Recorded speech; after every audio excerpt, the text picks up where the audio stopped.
jamais vécu de toi. Je me dis, c'est que mes oreilles avaient entendu.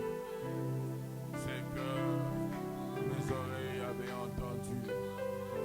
Il dit, mes yeux l'ont vu et l'ont touché. Dis à Dieu, je veux vivre, je veux recevoir, je veux toucher ce que tu as destiné pour moi depuis l'éternité. Je veux vivre ce matin l'explosion de la gloire, de la présence de Dieu. Est-ce que quelqu'un peut commencer à élever sa voix? Prie au nom de Jésus. Prie au nom de Jésus. Dis à Dieu, je veux grandir, je veux grandir. Je veux une croissance exponentielle. Une croissance qui a ses effets, son impact sur moi, sur ma destinée. Dis à Dieu, je refuse de ne pas grandir. Je veux grandir, je veux m'étendre. Mais en commençant d'abord par cette croissance spirituelle. Est-ce que tu es en train de prier? Oublie le voisin. Oublie ceux ou celles qui sont à côté de toi. Ça se passe entre toi et Dieu. Ça se passe entre toi et Dieu. Ça se passe entre toi et Dieu. Ça se passe entre toi et Dieu.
Éternel Dieu, nous te bénissons, nous te remercions pour ce matin.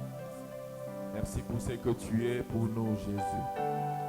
Merci pour ce dimanche de paix, ce dimanche de gloire, ce dimanche de revêtement, de transformation et de changements positifs. Père, je recommande ce moment de la prédication entre tes mains. Saint-Esprit, j'ai besoin de toi, j'ai besoin de tes capacités. J'ai besoin, Jésus, que tu parles à ce peuple, pas selon ma sagesse, pas selon mon intelligence, mais selon la sagesse infiniment variée de l'Esprit Saint, mais au travers de l'Église que nous formons. Seigneur, bénis chacun en ce lieu et en ce dimanche. Père, ma prière et le vœu de mon cœur, Seigneur, que chacun puisse grandir, que chacun puisse grandir. Que chacun, Seigneur Dieu, devienne celui ou celle qui a la stature parfaite de Christ. Et c'est ce que, Seigneur Dieu, je te demande ce matin.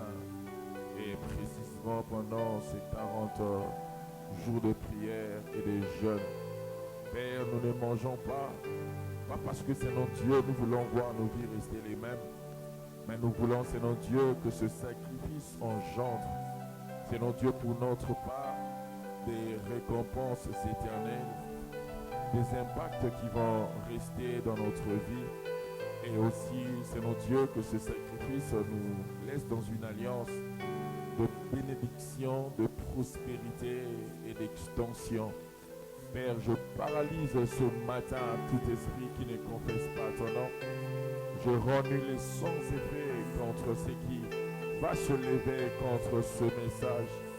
Au nom de Jésus, Père, je brise toute forme d'incrédulité. Je brise toute forme de décroissance spirituelle. Je détruis toute forme de déficit spirituel. C'est notre Dieu qui est dans la vie de quelqu'un ce matin. Père, aide-nous à grandir. Aide-nous, c'est notre Dieu, à être placés là où tu veux que nous puissions être placés. Tu veux et tu souhaites que nous puissions prospérer à tous égards. Sinon, c'est ce que je te demande en faveur de ce peuple. Et c'est notre Dieu pour cette église. Que ton nom soit béni. Merci Saint-Esprit. Au nom de Jésus. Amen. Est-ce que tu peux acclamer le Seigneur? Tu peux saluer la personne qui est à ta gauche, à ta droite. Tu peux la souhaiter un excellent culte dans la présence de Dieu, dans la gloire de Dieu. Alléluia. As-tu fait cela déjà? Amen, amen. Bonjour à tout le monde. Bonjour à tout le monde. Vraiment, je vous souhaite un excellent culte dans la présence de Dieu. Que Dieu vous fasse du bien et que pendant ce jeûne et ce moment de prière, que la main de Dieu visite et revisite vos vies, vos destinées et que vous puissiez vous étendre. Je sais que tu vas t'étendre. Je sais que tu vas connaître l'expansion. Je sais que là où on t'avait laissé, on te trouvera déplacé. Alléluia. Que Dieu te bénisse. Toi qui jeûnes et qui viens à l'église pour prier, chercher la face du Seigneur. Dieu est le rémunérateur de ceux qui les cherchent. Et je prie, si tu cherches Dieu de tout ton cœur, que Dieu puisse te rémunérer. Alléluia. Est-ce que par respect, s'il vous plaît, des Saintes Écritures, nous pouvons nous tenir debout? Nous allons lire un passage ou deux, selon ce que nous allons lire tantôt. Nous sommes dans Genèse, chapitre 25. Nous commençons à partir du verset 26. La Bible dit, as-tu déjà vu ça? Tu es là déjà? Amen, amen. La Bible dit, ensuite sortit son frère, dans la main tenait les talents d'Ésaü, et on lui donna le nom de Jacob. Isaac était âgé de 60 ans lorsqu'ils naquirent. Ses enfants grandirent. Ésaü devint un habile chasseur, un homme des champs, mais Jacob fut un homme tranquille qui restait sous les tentes. Isaac aimait Ésaü parce qu'il mangeait du gibier et Rebecca aimait Jacob. Acclamons la parole du Seigneur. On peut se rasseoir. Alors, le thème que j'aborde ce matin est le suivant. Il y a le live. Alors, vraiment, si vous suivez le live, nous saluons vous qui êtes en train de nous suivre. Que Dieu vous bénisse abondamment.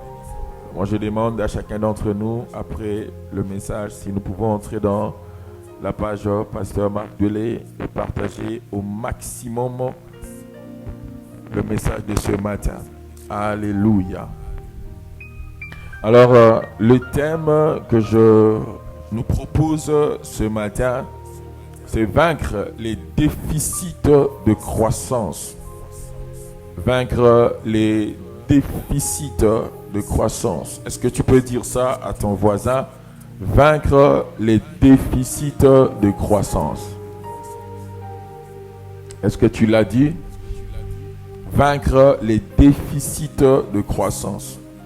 C'est vrai, les précédentes interventions, j'avais parlé de la croissance spirituelle, j'avais donné les caractéristiques, j'avais donné les sens, j'ai expliqué.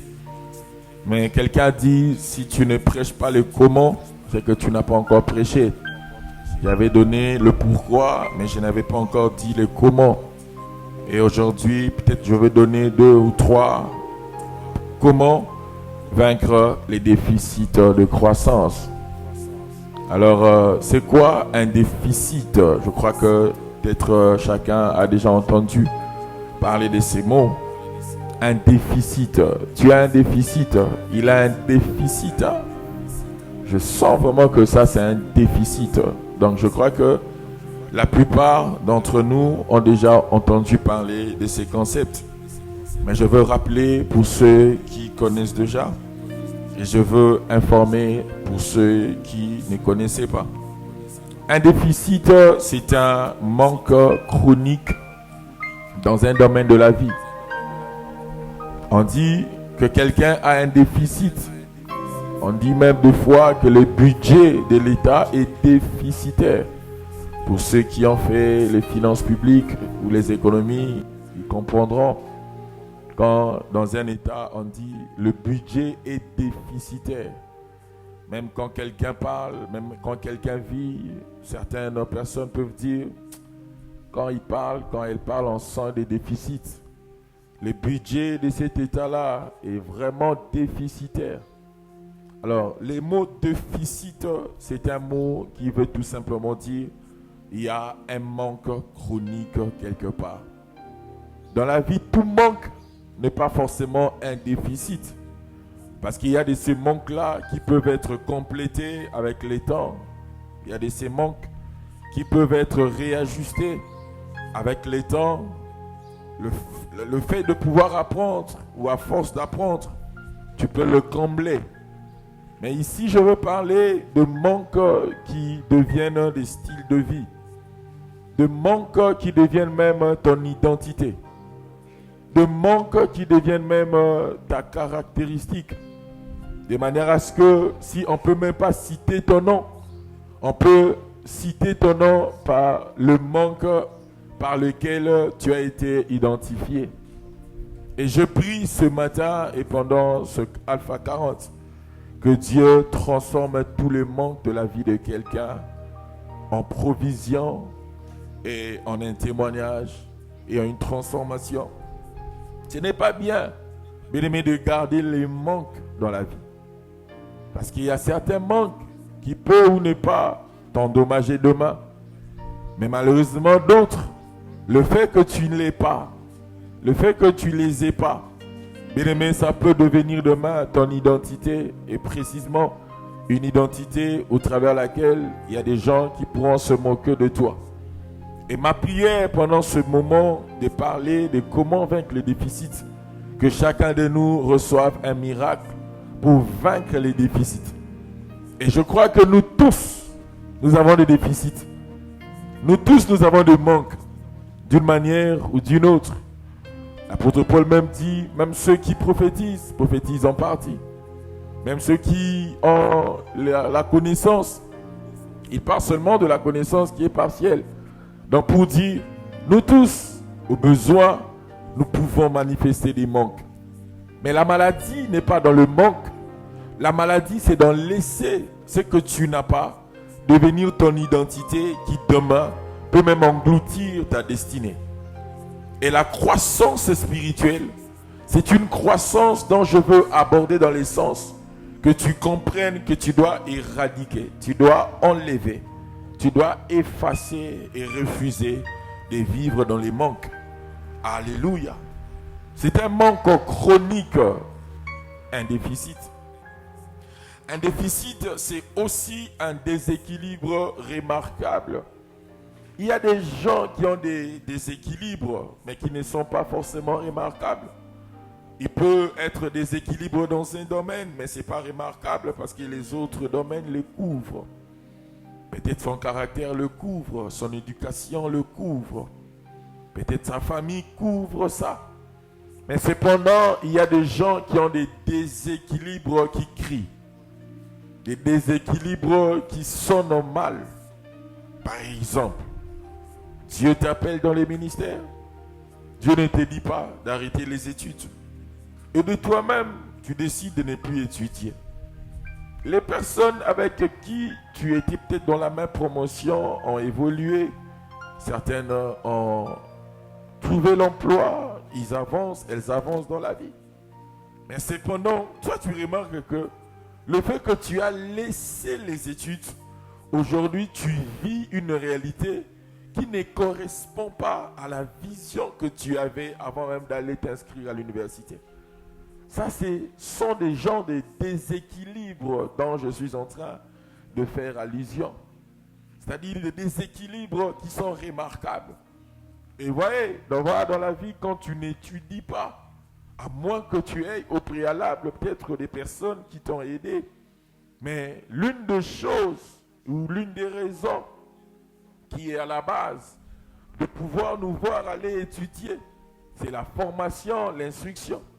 Et vous allez remarquer que quelqu'un qui n'a pas étudié, excusez-moi, il a même des tics, il a des tacts qui justifient le foi qu'il n'a pas étudié.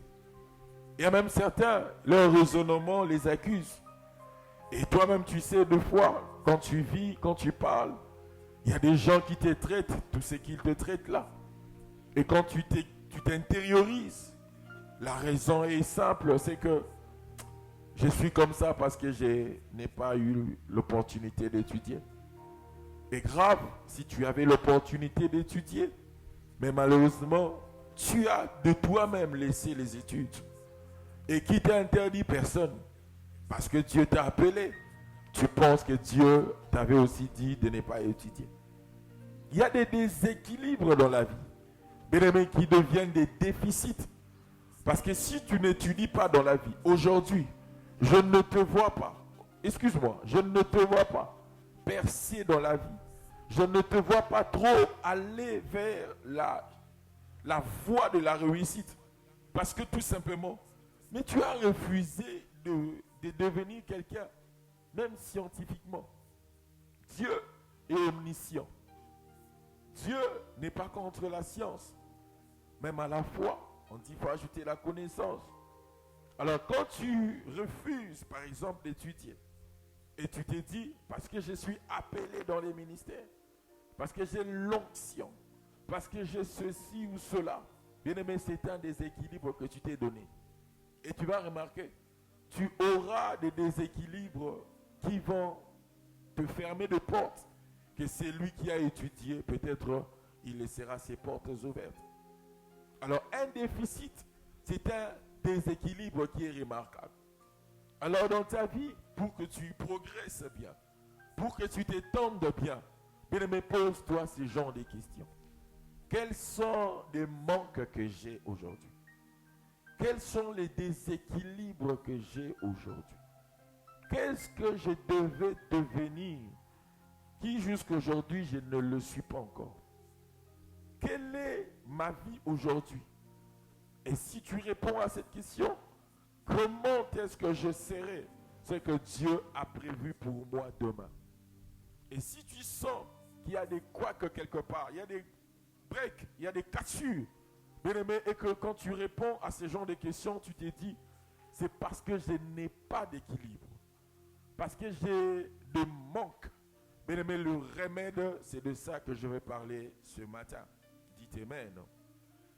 Et la troisième définition, c'est que les déficits sont des vides de ta vie qui t'accusent. Les déficits, ce sont des manques, ce sont des déséquilibres, mais aussi des vides. Bien aimé, tout vide n'est pas forcément un vide qui crée une anomalie. Tout vide n'est pas forcément un manque ou un vide qui va te disqualifier. Mais ici, je suis en train de parler des vides qui dans ta vie font en sorte que tu deviennes une personne indésirable. Vous voyez par exemple les vides de Genèse 1, verset 1. La Bible dit au commencement, Dieu créa les cieux et la terre. Et directement dit, la terre était informe et vide. Alors si vous prenez le premier verset, vous les juxtaposez avec le second, vous allez remarquer que Dieu, Elohim, ne pouvait pas créer les cieux et la terre et directement que cette terre-là devienne vide et informe, n'est-ce pas? Donc il y a quelque chose qui s'était passé. Il y a un événement qui s'était passé qui a fait que la terre puisse perdre sa forme, que la terre devienne vide. Et pourtant, dans la pensée de Dieu, la terre était déjà occupée par tout ce que l'imagination, par tout ce que la divinité, la souveraineté de Dieu avait prévu. Mais du coup, quand on dit que la terre, d'emblée, devient informe et vide, c'est que c'est quelque chose qui se passait, qui a déformé la qualité de la chose que Dieu avait fait précédemment. Et aujourd'hui, je suis venu parler exactement aussi de ce genre de vide, où Dieu, quand il t'a créé, Dieu dans sa pensée, il ne te voit pas comme ça. Mais quelque chose s'est passé dans ta vie, directement, ça fait que tu remarques que non, je n'ai plus ce que j'avais. J'ai perdu la forme que Dieu m'avait donnée. J'ai perdu les valeurs ou les valeurs que Dieu m'avait données. Bien aimé, ce sont ce genre de vide que je suis en train de parler. Et vous allez remarquer, même Dieu pour nous prouver et nous donner la leçon qui n'est pas le vide, la Bible dit directement qu'est-ce qu'il a fait? Il a soufflé le Saint-Esprit. D'abord, il a commencé à faire remouvoir le Saint-Esprit. Quand le Saint-Esprit est en train de se mouvoir, la Bible dit, il a soufflé, et ainsi il a commencé la création, juste pour dire, il a commencé à remplacer le vide par la vie que le vide ne peut supporter. La vie qui peut changer le vide. Quelque chose qui peut transformer le vide. Et ma prière par rapport à ce thème sur la croissance, que Dieu te donne quelque chose qui va changer le vide. Que Dieu te donne quelque chose qui va transformer le vide.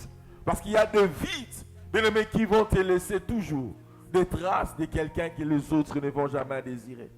Dieu ne pouvait pas continuer la création avec une terre qui n'avait pas de forme. Le vide empêchait Dieu de mettre même l'homme sur la terre. Le vide empêchait Dieu de continuer le processus qu'il avait commencé en mettant les hommes, en mettant les espèces, les arbres sur la terre. Alors ce que Dieu avait fait, il a résolu le problème et il a continué le processus. Que Dieu résolve le vide de la vie de quelqu'un. Je ne connais pas ta vie. Je ne connais pas ce que tu es, ce que tu vis. Mais je sais que tu as de vide. Sans prophétie, je sais que dans ta vie, il y a des manques. Je sais quand tu pries, tu as besoin quand tu es complète, que Dieu te complète dans un domaine X ou Y. Je sens que ce son n'est pas bon. Est-ce qu'on peut donner ça? On peut enlever ça?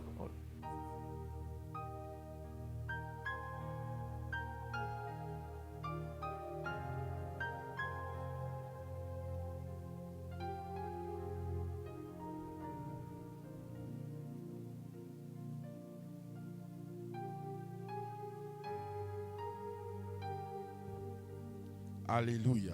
Voilà. Donc, c'est ça.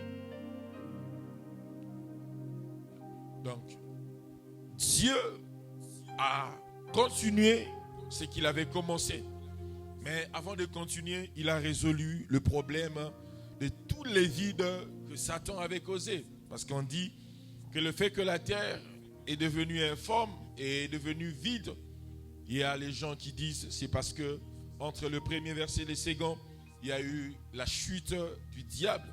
Et c'est en tombant que Satan avait déformé la terre. C'est en chutant que Satan avait rendu la terre informe et vide.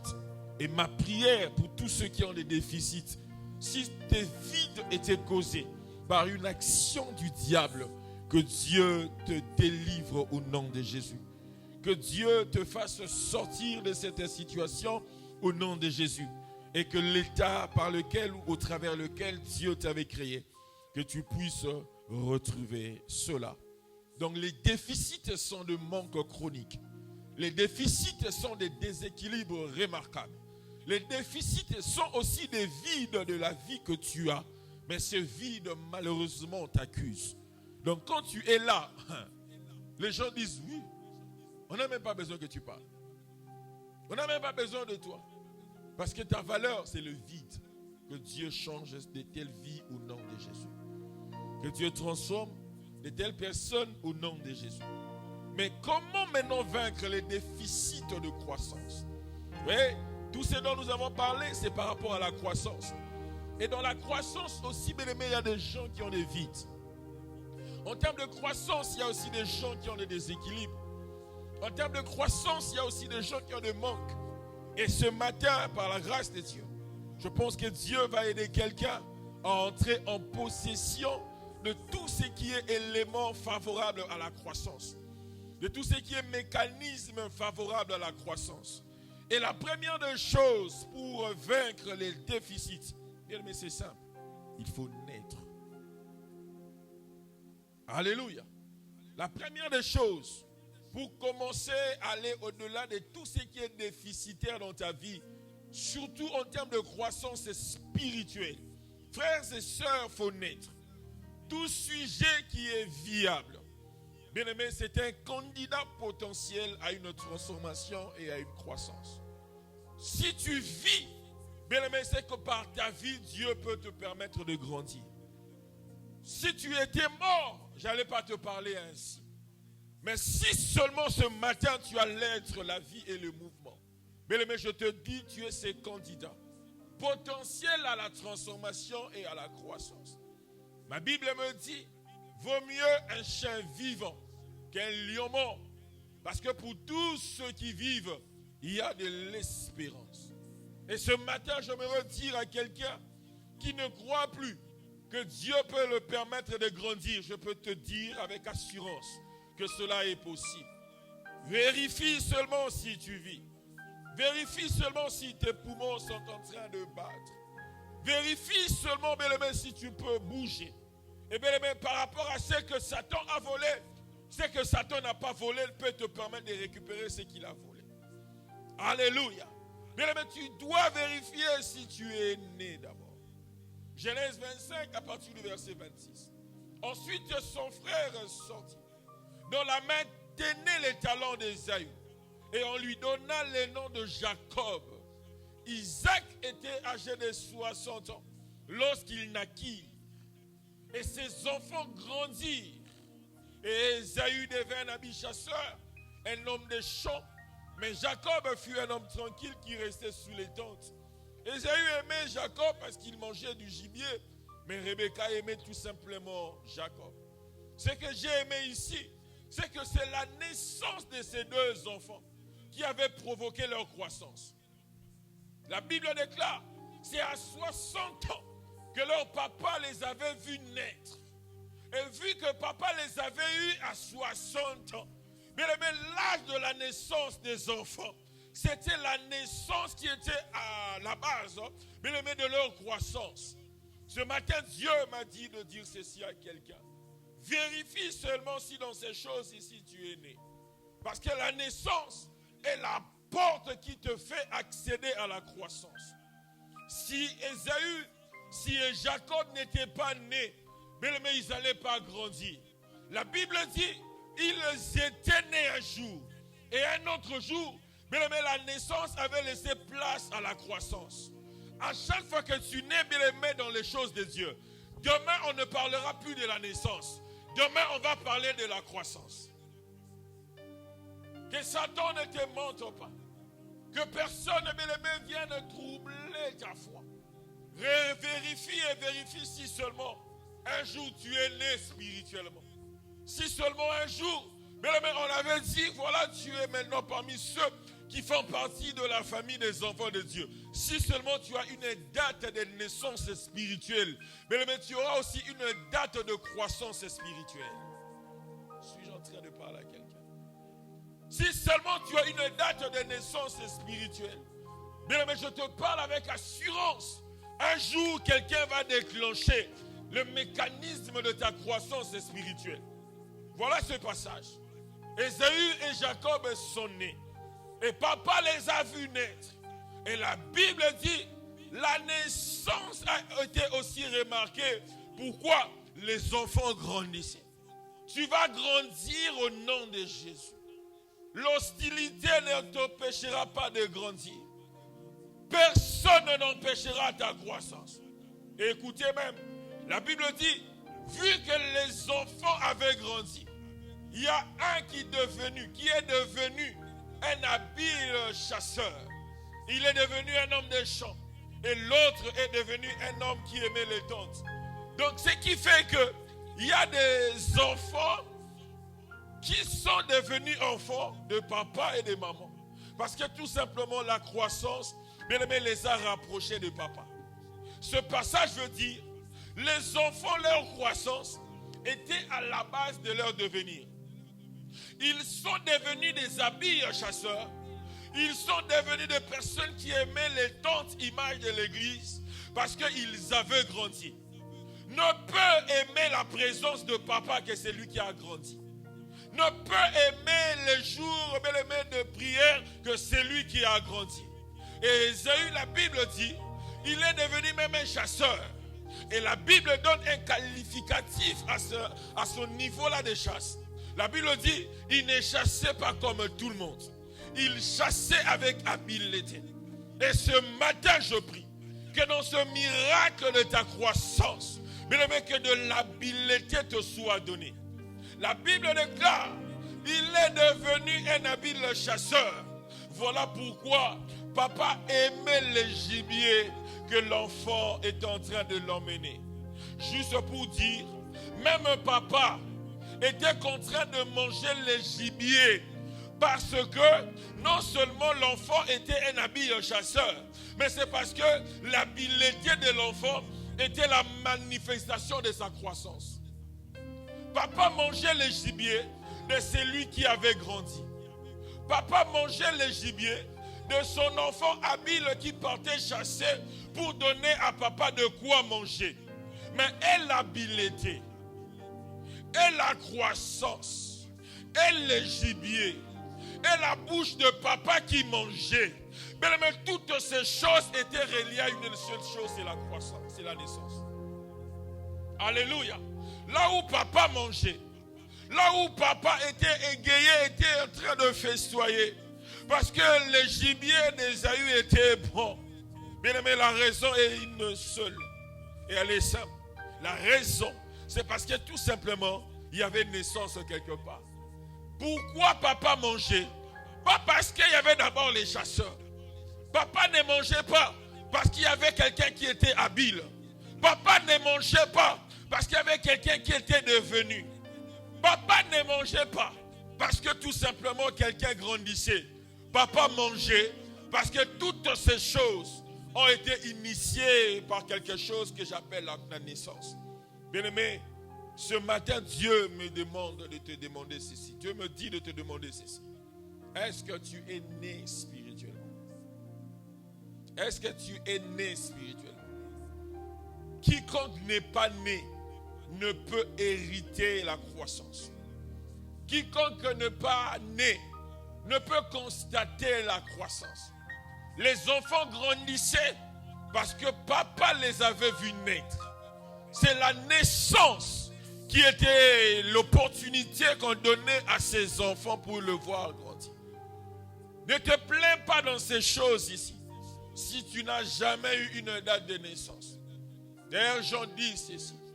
La victoire qui triomphe du monde, c'est la foi. Mais cette foi, nous l'avons, bien aimé, parce que nous sommes nés de nouveau.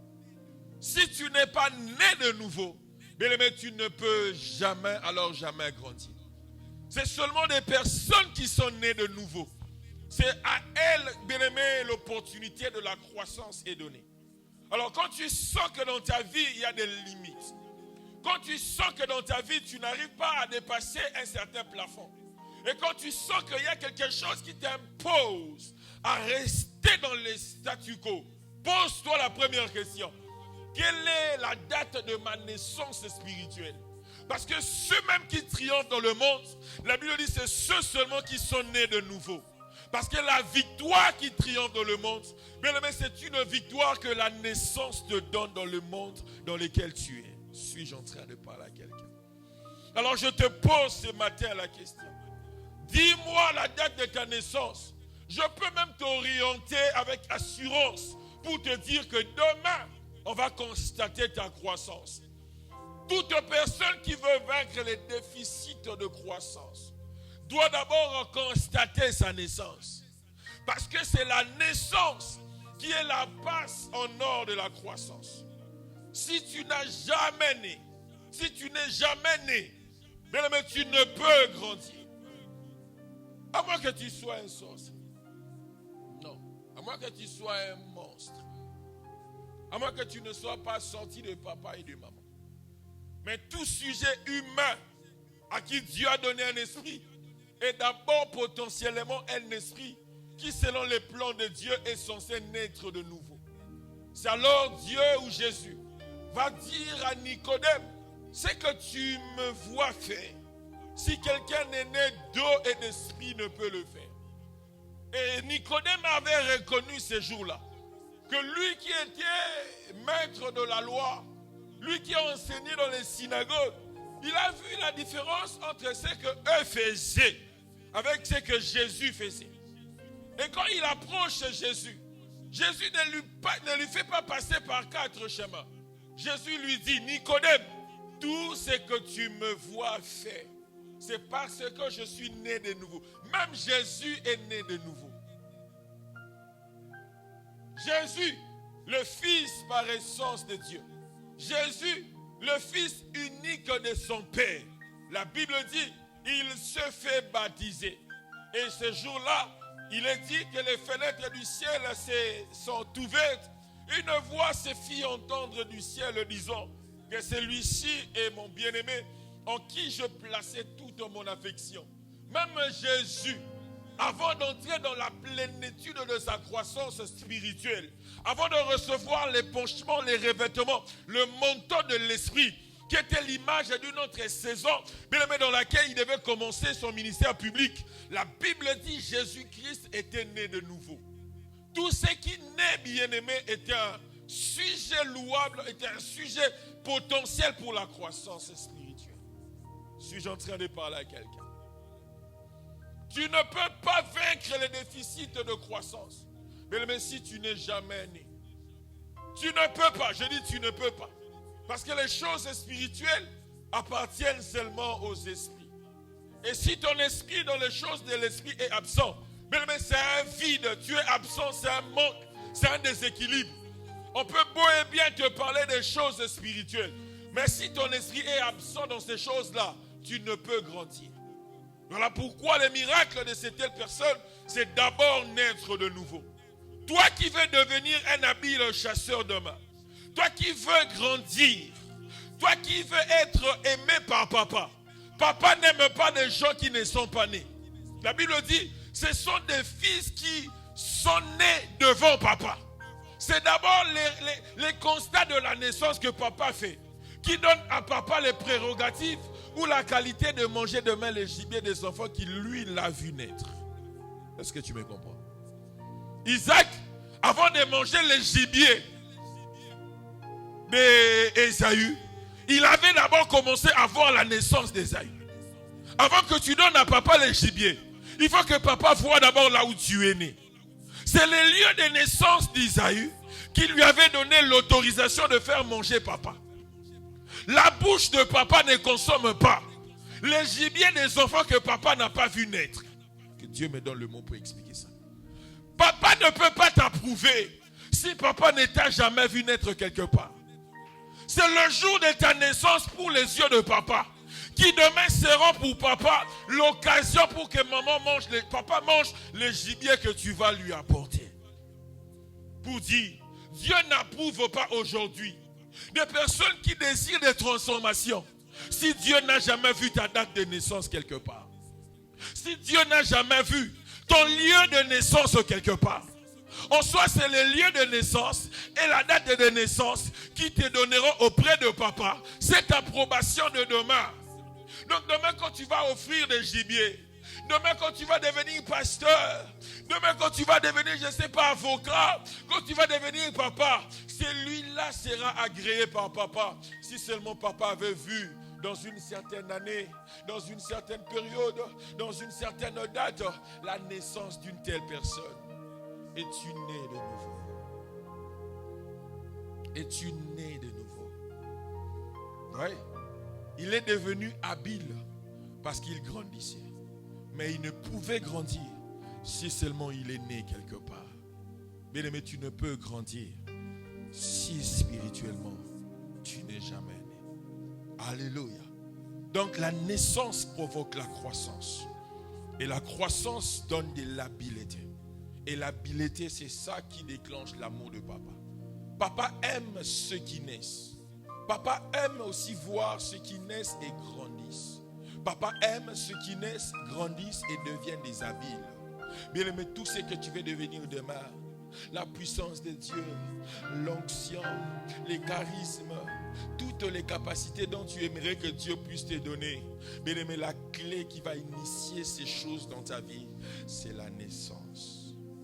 Et si vous lisez même ce passage, vous allez remarquer que papa était attentionné au gibier que Ésaü l'a porté. Alléluia. Papa ne mangeait pas seulement les gibiers d'Ésaü, mais papa était aussi attentionné par la qualité des gibiers que Ésaü a porté.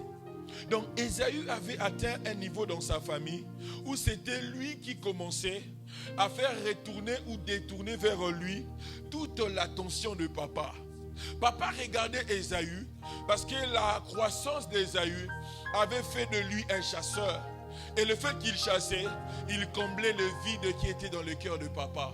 C'était parce que Ésaü était né un jour que papa pouvait dire « Mon fils va combler ce qu'il y a dans mon cœur ». Mais tu ne peux satisfaire les cœurs de Dieu. Mais si tu n'as jamais grandi et si tu n'es jamais né, tu ne peux pas savoir ce que le cœur de papa veut pour toi. Mais si tu n'es jamais né, alléluia. Voilà pourquoi sur la terre, il y a certains qui sont transformés facilement. Mais d'autres cependant ne sont pas transformés. Vous savez pourquoi? Tout se passe à ce niveau-ci. Il y a certains qui refusent carrément de naître. Il y a d'autres qui refusent carrément de commencer avec Dieu une nouvelle histoire. Et surtout de commencer quelque part là où tu vas tout reprendre à zéro. Ouais, Jésus, en soi, il avait dit à Nicodème, tu vois tout ce que tu connais là, que tu fais qui ne t'avait rien apporté. Si seulement tu nais aujourd'hui d'eau et d'esprit, je recommence une nouvelle histoire avec toi. Je veux initier de nouvelles choses avec toi.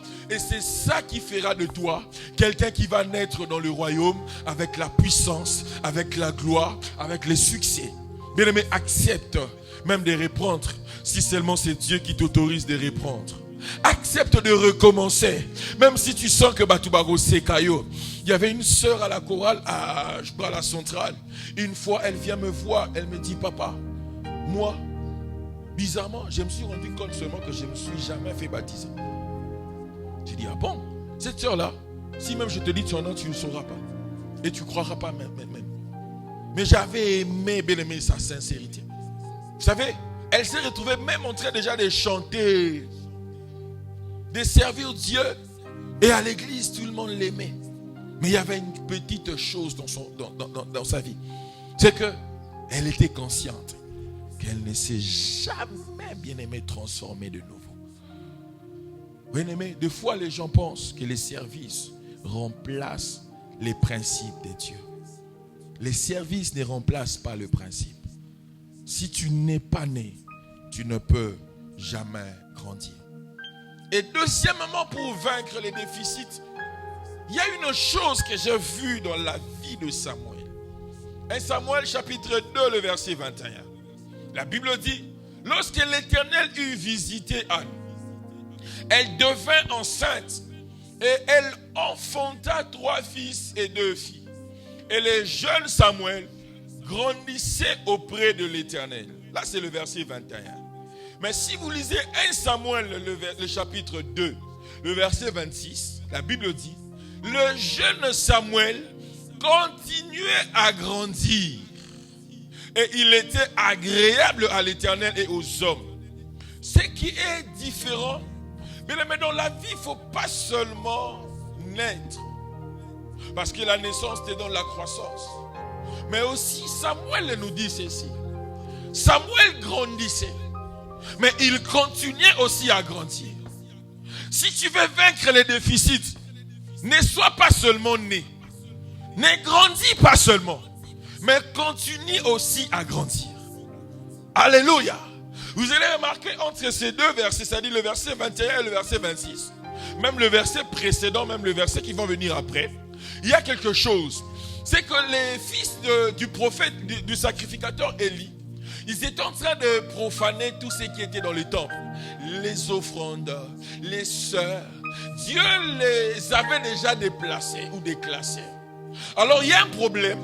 C'est que Anne qui avait prié autrefois, à qui Dieu avait dit, si seulement tu me donnais cet enfant, moi je veux remplacer quelqu'un dans les sanctuaires. Anne accepte de donner Samuel bien-aimé à la sacrificature. Et tu connais cette histoire, Dieu vient vers Samuel, il appelle Samuel, il ne comprend pas. Jusqu'à ce que Élie, bien-aimé, dit à Samuel, cette fois-ci, si cette voix se ferait encore entendre, dit, je suis là, me voici. Alléluia. Alors ça se passe comment? C'est que les enfants du sacrificateur Élie, la Bible dit ceci, Ophni et Phiné, la Bible dit, ils pavanaient tout ce qui était dans les temples. Ils profanaient les histoires du temple. Alors qu'est-ce qui se passe? Pendant que dans les mêmes temples, il y a des gens qui manifestaient les déficits, mais dans le même temple, il y a quelqu'un qui voulait continuer à grandir.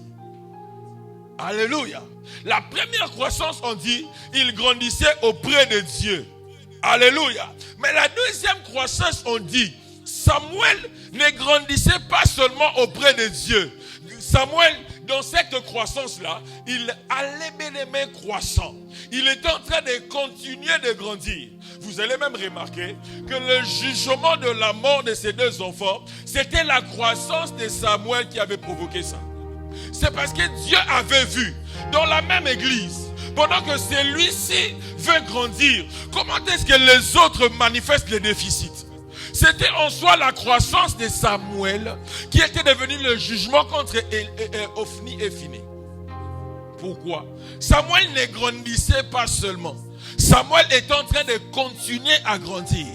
Bien-aimé, ne grandis pas seulement. Continue à grandir. Ne t'arrête pas parce que tu dis, maintenant spirituellement je me sens bien, maintenant je me vois grandir. Mais quiconque arrête de grandir, il entre dans ce que mon pasteur appelle les parkings spirituels. Vous voyez, dans un parking, on vient garer la voiture, n'est-ce pas? On vient laisser la voiture et on va l'utiliser le jour où le besoin va se ressentir. Mais dans la vie chrétienne, il n'y a pas de parking spirituel. Je dis ceci, dans la vie chrétienne, on ne gare pas spirituellement. Il n'y a aucune piste d'atterrissage en matière de croissance spirituelle. Là où tu penses atterrir, mais c'est là où d'autres personnes pensent décoller pour aller loin avec le Seigneur. Alléluia. En soi, les enfants du sacrificateur Élie, ils ne savaient pas spirituellement comment est-ce que croissait Samuel. Alors c'est la croissance de Samuel qui avait provoqué un jugement contre eux. Et la Bible dit, Dieu a même dit à leur papa que je veux te tuer. Je veux même tuer aussi tes enfants. Pourquoi? Parce que Dieu avait quelqu'un qui valablement et potentiellement pouvait bien lui représenter dans les sanctuaires. Quiconque grandit, quiconque continue à grandir, il devient un jugement pour ceux qui ne grandissent pas. Oh, que Dieu m'aide à dire ça clairement. Dans la même église, il y a certaines personnes qui font des efforts pour aller en croissant. Mais cependant, il y a d'autres qui viennent à l'église, ils n'aiment pas grandir. Ils deviennent des Ophni et des Phiné. La Bible déclare, les deux enfants du sacrificateur, mais ils agissaient de manière à ce que en Israël, personne n'avait agi de la sorte. La Bible dit, il prenait le mal d'aujourd'hui. Il voulait amplifier ça demain. Écoutez comment est-ce qu'ils avaient commencé. Ils avaient d'abord commencé à réclamer les offrandes qu'on donnait. Et la Bible dit, les sacrificateurs qui étaient en train d'offrir ces jours-là, les Lévites, qui étaient en train d'offrir ces jours-là, la Bible dit, il leur disait, si vous voulez même retirer une partie de cette offrande ou de ces holocaustes, attendez même qu'on brûle cela, et puis quand vous allez amener vos fourchettes, vous allez mettre dedans le morceau que vous allez ramener, ne vous en faites pas, on ne va pas vous interdire, vous allez l'apporter, mais laissez quand même cuire certaines offrandes. La Bible dit, il refusait de faire ça. Il prenait les offrandes, mais telles qu'ils les trouvaient. Dans l'état dans lequel les offrandes se retrouvaient, eux, ils prenaient ces offrandes-là, ils allaient manger ça, ils allaient profaner ça. Et la Bible dit, ils ont commencé, bien aimé, à manger les offrandes et ils ont fini à manger les sœurs qui venaient à l'église. C'est-à-dire, ils sont devenus cupides et ensuite ils sont devenus impudiques. Ils sont devenus cupides, ensuite ils sont encore devenus impudiques. Et bien, mais quand seulement ils ont commencé à devenir impudiques, alors la colère de Dieu s'est révélée et Dieu a dit, vu qu'au milieu de ces gens, il y a quelqu'un qui grandit, je vais les faire voir que devant moi, il y a quelqu'un qui n'est pas comme eux. Alors c'est que Dieu a fait, Dieu les a tués pour le remplacer par quelqu'un qui grandissait. Bien, mais à chaque fois que tu ne grandis pas, celui qui grandit va prendre ta place. Je dis ceci, prophétie ou pas, bien-aimé, ainsi dit l'Éternel ou pas, chaque fois ou à chaque fois, tu refuses de grandir, celui qui s'adonne à la croissance te remplacera. Même pas spirituellement, même aussi scientifiquement, même académiquement, même bien-aimé dans la famille. Un aîné qui ne grandit pas, le petit qui fait défaut pour devenir quelqu'un dans la vie, demain c'est lui qui sera respecté. Alléluia. Alors pose-toi la question de savoir, qu'est-ce que tu deviens au fil des années? Qu'est-ce que tu deviens quand tu viens à l'église? Cette année, c'est à peine qu'elle vient de commencer. Quels sont les genres de décisions que tu as prises, bien-aimé, pour gagner les déficits, pour pallier aux déficits? Malheureusement, il y a peu de Samuel. Il y a 2 Ophni et Phiné. Il n'y a qu'un seul Samuel. Ça veut dire même le nombre doit être prophétique pour nous. Nous sommes dans une même église. Les 100% des personnes, souvent, elles ne s'adonnent pas à la croissance. Elles s'adonnent aux futilités. Les 100% des personnes s'adonnent toujours aux histoires de la chair. Peu sont ceux qui aiment, bien aimé, devenir spirituels et continuer à être spirituels. J'aimerais ce matin encourager des hommes et des femmes qui aiment la croissance, Continue, bien-aimé, à grandir. Continue à grandir. Ne t'arrête pas, bien-aimé, parce que tu vois, la sœur là n'aime plus la croissance. Je dis continuez à grandir. Papa, même si ta femme n'aime plus te voir grandir, toi grandis. Maman, même si ton mari devient un sujet pour te bloquer la croissance, refuse toute forme de croissance et toute forme de manifestation de déficit de croissance, parce que tout simplement, bien aimé, la vie est une course. Je dis ceci, la vie est une course. L'apôtre Paul dit, nous étions tous en train de courir, mais toi qui t'as arrêté. Le problème, c'est que dans la course, ceux qui s'arrêtent sont dévancés par ceux qui avancent. Bien aimé, toi cependant, tu penses comment t'arrêter. Il y a les autres qui pensent comment continuer à courir. Alors n'oublie jamais, dans la même église, il y a toujours 2 Ophni et Phiné, mais il y a un seul Samuel. Sois le seul Samuel de cette église. Je dis ça, sois la seule Samuel de cette église. Pendant que eux avaient refusé de grandir, il y a quelqu'un d'autre qui avait dit, moi, personne ne peut interdire ma croissance. Et dans 1 Samuel 3, le verset 19, la Bible dit, Samuel grandissait. L'Éternel était avec lui et ne laissa tomber aucune de ses paroles par terre. L'Éternel était avec quelqu'un qui avait grandi, mais dans un milieu où les personnes n'aiment pas grandir. Bien aimé, Dieu est toujours avec des personnes qui acceptent de grandir.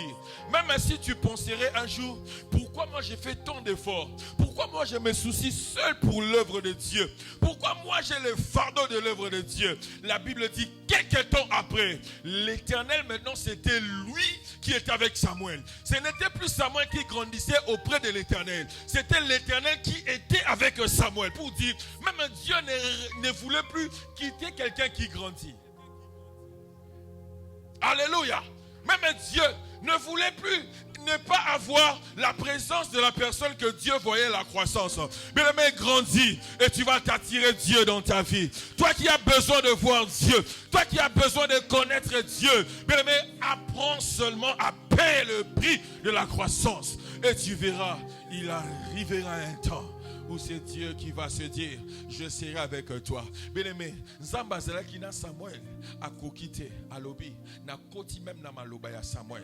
La Bible dit, aucune parole de Samuel ne tomba par terre sans qu'elle ait produit des effets. Bien-aimé, Dieu est entré dans les paroles de quelqu'un, les prophéties de Samuel, les incidits de Samuel. La Bible dit, c'était des incidits qui avaient comme soubassement, bien-aimé, Dieu lui-même. En soi, Dieu avait fait de Samuel comme Jésus. Vous voyez, comme la Bible dit, Jésus-Christ est la parole faite chair et la parole a habité parmi les hommes. C'est exactement ce que Dieu a fait avec Samuel ici. Dieu était Samuel et Samuel était avec Dieu. Et Samuel était Dieu parce que tout simplement, il grandissait auprès de Dieu. Et Dieu, cette croissance, a poussé Dieu d'être avec Samuel. Et Dieu ne s'est pas seulement limité là. Il a pris les mots et les paroles de Samuel. Il a dit ce que Samuel va dire. Moi-même, je vais l'accomplir. Tu atteindras dans la vie un niveau où ce que tu diras, ça va s'accomplir. Parce que tout simplement, Dieu t'a vu en train de grandir. Mais dis à ton voisin, nous devons grandir. Dis-le très bien, nous devons grandir. Est-ce que tu l'as dit? Tu l'as dit avec foi et assurance. Tu l'as dit avec vraiment conviction. Alléluia. Si tu veux vaincre les déficits, bien-aimé, ne sois pas seulement né. Ne grandis pas seulement, mais continue à grandir. Surtout, là où les ovnis et les finés sont là. Là où les personnes qui n'aiment plus grandir sont là. Toi, grandis.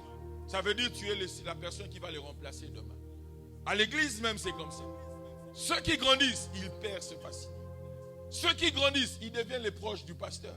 Ceux qui grandissent dans la vie, Dieu même les élève. Ça, c'est le principe de Dieu. Ce n'est pas moi qui ai écrit le passage ici. Dieu était devenu l'ami de Samuel. Pourquoi? La croissance. Et il a continué aussi à grandir. Je prie que Dieu t'aide à continuer à grandir. Ne t'arrête pas. Parce que les autres sont arrêtés. Continue. Parce que tu n'es pas les autres. Tu es toi. Et à part toi, il n'y a pas les autres. La troisième des choses qui peut t'aider à grandir spirituellement et à vaincre les déficits de croissance, bien aimé, c'est ce que tu manges. Et je dis, alors il faut bien manger. Vous voyez les enfants, c'est ça? Hein? Les enfants qui souffrent d'un manque de croissance, ou bien d'un déficit de croissance. Tous ces enfants qui sont malnutris, tous ces enfants qui, bien aimés dans le Seigneur, ont un problème de nutrition. La seule façon pour leur donner l'opportunité de vivre longtemps, bien aimés, on les fait bien manger. On les fait bien manger. Si tu veux grandir, il faut bien manger. Ce que tu manges détermine aussi ta croissance. Personne n'est ici ce qu'il est. Et avec les os qu'il a, sans au préalable manger quelque chose qui l'a aidé à se tenir avec ses os debout, à réfléchir avec ses nerfs, avec son cerveau. Personne. Et spirituellement, c'est aussi la même vérité. Ce que tu manges détermine, bien aimé dans les Seigneurs, ta croissance. Plus tu manges bien, plus aussi tu vas bien grandir. Ici, bien aimé, il y a plusieurs façons de manger. La méditation, c'est manger. Venir à l'église comme tu le fais là, c'est manger. Alléluia. Prier, c'est manger. Jeûner, c'est manger. Manger que les fruits et les légumes pendant que certains mangent les viandes, c'est aussi manger. Alléluia. Mais bien manger, bien aimé, ce sont toutes ces disciplines maintenant réunies qui forgent à ton esprit un caractère, qui donnent à ton esprit une ossature et qui spirituellement déterminent ce que tu es censé devenir demain. Écoutez, c'est même parmi mes passages préférés de la Bible. Exode 16, le verset 37. La Bible dit: les enfants d'Israël mangèrent la manne pendant 40 ans, jusqu'à leur arrivée dans un pays habité. Ils mangèrent la manne jusqu'à leur arrivée à la frontière du pays de Canaan. La Bible déclare, pour qu'ils possèdent Canaan, Dieu avait fait un miracle. Dieu ne les avait pas seulement parlé de Canaan comme un territoire, comme une contrée géographique qu'ils devaient posséder. Dieu, par rapport à cette bataille-là, par rapport à cette destinée, Dieu avait aussi prévu les genres de nourriture qu'ils étaient obligés de manger, mais qui pouvaient leur donner la capacité de posséder la promesse de Dieu. Alléluia. La Bible dit, ils avaient mangé la manne pendant 40 ans. Donc ils n'étaient pas fatigués. Ils ne s'étaient pas lassés à manger la même chose, le même pain. Et grave encore, ils ont mangé la manne pendant 40 ans. Mais écoutez maintenant les effets. La Bible déclare, pendant qu'ils mangeaient la manne, chaque jour ils marchaient, et jusqu'à ce qu'un jour, ils se sont retrouvés devant la frontière des Canaan. Alléluia. Et la Bible dit, d'autres étaient entrés, d'autres n'étaient pas entrés. Mais ce que j'ai aimé, il y avait la nourriture de 40 ans que Dieu leur avait donnée. Et c'était cette nourriture qui était pour chacun d'entre eux la provision et la force que Dieu avait prévu pour chacun d'entre eux pour qu'ils possèdent Canaan. On ne possède pas Canaan avec un ventre qui n'a pas mangé. Non, on ne possède pas Canaan avec un esprit qui a un problème de croissance. Tu ne peux pas hériter Canaan si tu n'as pas mangé pendant 40 ans la manne. C'est la capacité de manger pendant 40 ans, mais qui te fera entrer en possession de ce que Dieu a dit. Plus sur ce pèlerinage sur la terre, plus par rapport à ces pèlerinages sur la terre, plus tu manges bien, plus aussi tu vas vers les promesses, plus aussi tu vas vers les miracles, plus aussi tu vas vers un changement. Mais moins tu manges, moins aussi tu vas ne pas avancer, et ceux qui mangent bien vont te dépasser. Le miracle pour arriver en Canaan était le miracle de manger. Dis avec moi, manger. Ça veut autrement dire, les frontières de Canaan étaient des frontières qui respectaient les personnes qui avaient mangé la manne. Si tu ne manges pas 40 ans la manne, mais tu vas repousser les frontières de la promesse que Dieu t'avait faite. Je dis ceci, en soi, ce que Dieu a dit dépend de ce que tu manges, de ce que Dieu veut que tu manges. Ici, on ne mange pas à son goût, mais on mange selon le goût de Dieu. La manne, c'est le qu'est-ce que c'est. La manne, c'est le pain qui est descendu du ciel. La manne, c'est la nourriture spirituelle, mais qui détermine ta croissance. Mais le bon côté avec ce que tu manges spirituellement, c'est que c'est ce que tu manges qui t'emmène à aller vers ce que Dieu a prévu te donner. Les frontières d'un pays comme Canaan ne sont pas des frontières que Dieu donne aux personnes qui refusent de manger pendant 40 ans. Plus tu manges, plus aussi les frontières vont s'avancer vers toi. Plus tu manges, plus aussi ce que Dieu veut faire, ça va se rapprocher vers toi. Mais si tu refuses de manger, tu verras, tu n'auras pas la force de continuer. Cependant, ceux qui mangent vont te dépasser. Mais alors, la différence dans la marche chrétienne, c'est pas forcément dans beaucoup de tralala, dans beaucoup de trilili. La différence, c'est plus dans la capacité que tu as de manger. Mais cette année, mange bien. Je dis, cette année, spirituellement, mange bien. Ne t'occupe pas de celui qui ne veut pas manger. Le matin, mange. À midi, mange. Et le soir, mange. Même quand tu dors, mange. Bien aimé, si tu manges bien, personne ne va arrêter les frontières que Dieu fait venir vers toi. Il y a des gens qui disent, Basolo Kangai, Navi Nabi Sotosa envoûté. Il y a des gens, bien aimé, ta délivrance, c'est seulement quand tu vas bien manger. Quand tu vas bien manger, alors ta délivrance va venir. Les frontières, bien aimé, avancent au rythme de la capacité que tu as de faire avaler la manne ou d'avaler la manne. Plus il y a la manne des 40 ans, plus aussi les frontières de Canaan avancent. C'est les 40 ans de la manne, bien aimé, qui te donne les Canaan. Canaan n'est pas pris par des personnes affamées. Canaan est pris par des personnes qui ont mangé à ce que Dieu a prévu pour eux. Cette année, mange et Canaan va venir. Cette année, je dis mange et Canaan va venir. Mange la prière, mange la sainteté, mange la méditation, mange la vie de Dieu, mange les services, mange même l'amour de Dieu, mange même l'œuvre de Dieu, mange tout ce que Dieu va te donner. Et Canaan va avancer. Ça veut dire ceci.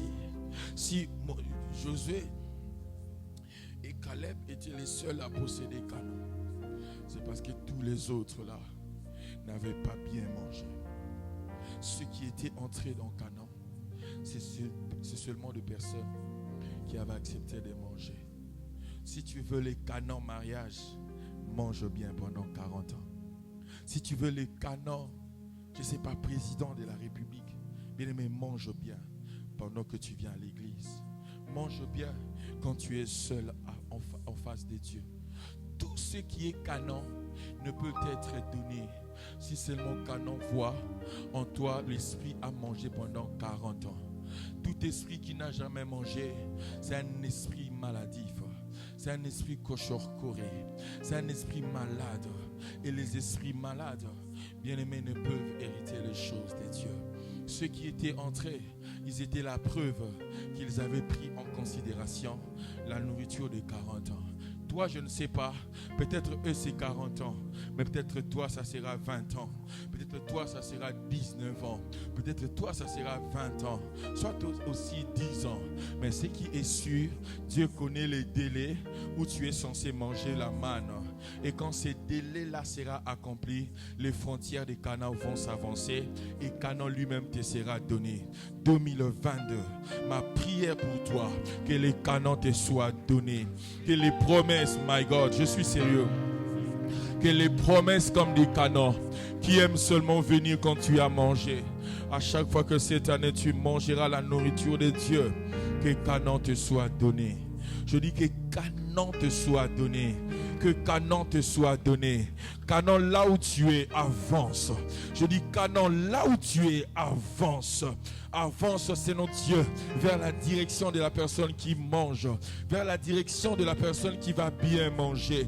Peut-être tu manges que les légumes et les fruits. Oui, tu es en train de bien manger. Spirituellement, c'est ce que tu es censé manger. Spirituellement, c'est ta manne à toi qui t'attire vers les promesses et vers les frontières de Canaan. Tu vas te retrouver dans Canaan avec la force d'hériter Canaan parce qu'au préalable, tu avais bien mangé.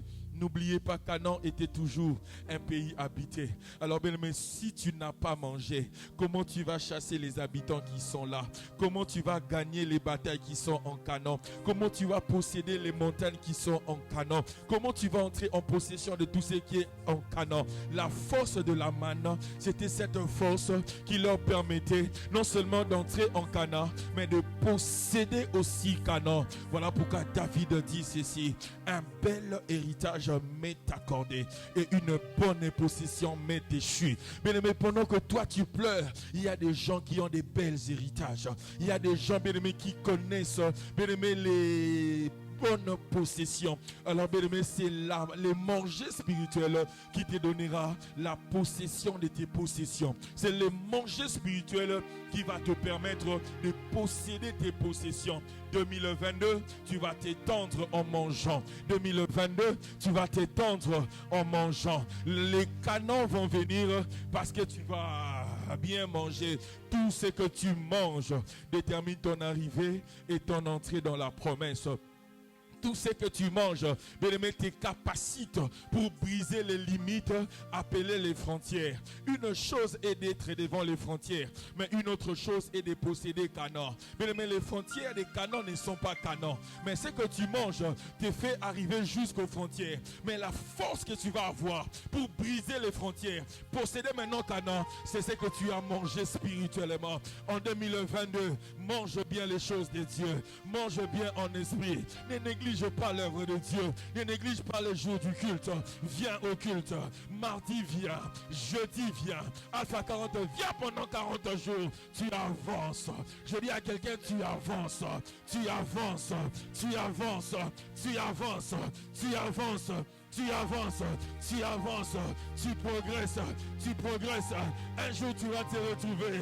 Il n'y a plus, bien aimé, l'avancement. Parce que les frontières te diront, nous sommes là. Nous, Canaan, nous sommes déjà là. Brise-nous et tu vas entrer. Mais la force ces jours-là, bien aimé, c'est la manne qui va te la donner. Qui va te la donner. La force de ce jour-là, tu ne vas pas prier, jeûner. C'est parce que tu avais bien mangé. C'est alors tu vas combattre et tu vas entrer en Canaan comme un guerrier. Tu n'entreras pas en Canaan comme un défaitiste. Tu n'entreras pas en Canaan comme un fébrile. On appelle ça problème yabatumususu. Au continent promesse, mais aussi au lemba. Au continent promesse, maintenant gastrite. Au continent libala, maintenant stérilité. Au continent libala, maintenant erreur. Moutou allié mingi à kotaka bongote. Moutou allié mingi à kotaka namakasi et loko allié. Je dis ceci, cette année, tu vas posséder les choses avec la force des choses que Dieu t'a fait manger. Alléluia. Tout ce que tu vas posséder, bien aimé, tu vas toujours vérifier. Est-ce que j'avais mangé? Et si oui, tu avais mangé, bien aimé, tu vas commencer à exercer tes bras et tes mains au combat. Parce que tout simplement, tu as la force de quelqu'un qui n'a pas mangé. Ouais, tel que je suis là, les pantalons sont en train de baisser parce que je n'ai pas mangé. Et si j'avais mangé, les pantalons n'allaient pas baisser. Bien aimé, quand tu manges bien, tu as la force. Et physiquement même, ça s'explique. Nous t'allions bien, pantalon qui t'a raté, mais celui qui n'a pas mangé, pantalon kokuyayo, baro sekayo. Je te dis ceci, si tu n'as pas bien mangé, les jours bien-aimés du triomphe, tu vas chercher la force et tu n'en auras pas. Pourquoi?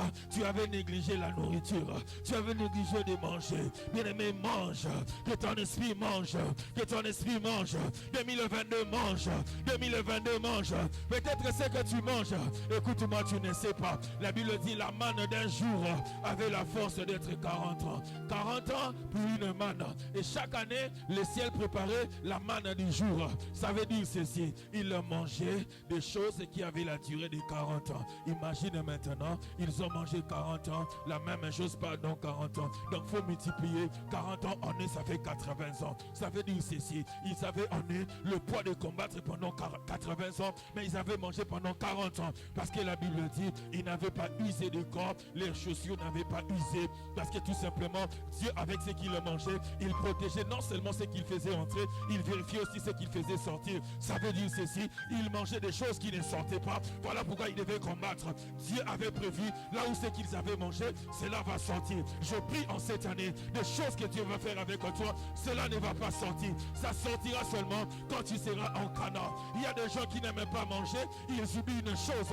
Dieu ne fait pas faire sortir ce que Dieu a prévu de te faire sortir la chose en 40 ans. Toi manges, que ton esprit mange, ton esprit mange.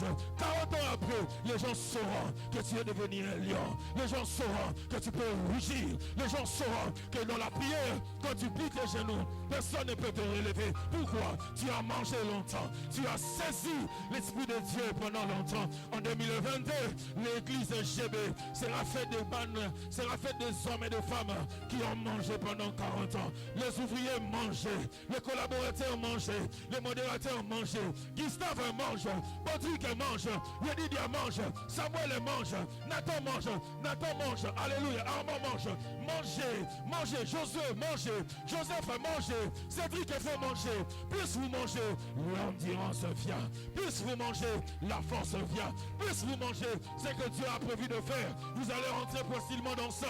Pourquoi? Vous avez mangé. Je vais y aller des gens.